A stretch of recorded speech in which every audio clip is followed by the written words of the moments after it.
In today's Cricut Minute, watch as I level up this slightly nauseating frame sign into this fun and modern spring decor. This is a great project for Cricut skills of any level. We'll start in Cricut Design Space, where I'll upload the bunny SVG file I've purchased from designbundles.net for just $2 at the time of this video.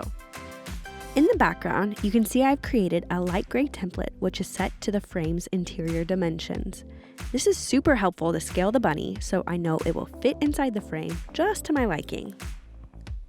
I also know that I'm going to want the bunny's eyes to be about 3.5 inches apart to fit within the eyeglass frames I'll be adding later. One little trick I like to do in Design Space is to create a temporary pin line as a measurement check. I'll add the line, set it to the pin type, and update the length to 3.5 inches. Then I'll just rotate and position the line to check the distance between the bunny's eyes, and yep, good enough for me. Now that I'm happy with the size of the bunny, I'll delete the template and the line as I no longer need either of those temporary objects. Then it's time to use my Cricut Air Explorer 2 to cut out my design on black vinyl and then weed out the negative space. I want to transfer my design to white cardstock, which we'll then place inside the frame. So next, I'm going to trim my transfer paper to be slightly larger than the size of the design. It's important to note that since we're going to be transferring this design to cardstock, you don't want the transfer paper to be super sticky, as it may end up ripping the material. So after I peel off the transfer paper from the carrier sheet, I'm going to press the sticky side of the transfer paper up against my shirt a few times off camera here to make it less tacky.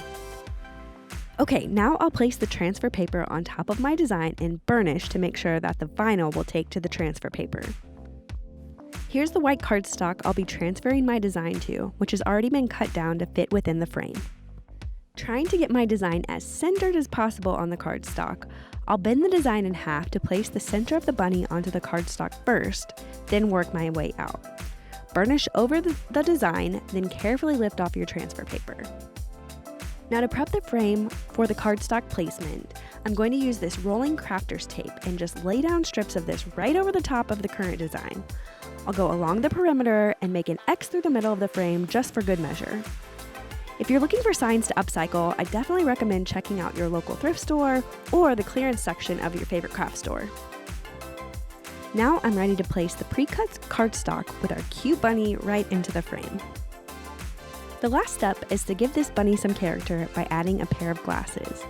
I just took this freebie pair of plastic sunglasses, popped out the lenses, broke off the arms so just the front of the frames was remaining. Using a couple dabs of hot glue, I'm just going to stick the frames right into the cardstock and center around the bunny's eyes, of course. You could also cut out vinyl glasses with your Cricut, but I really like the 3D effect of using an actual pair of eyeglasses. And that's it! I love how this turned out and think this modern bunny makes a perfect addition to my spring decor. Find more on the products used in today's tutorial in the description below. Like and subscribe to be in the know of all my latest videos.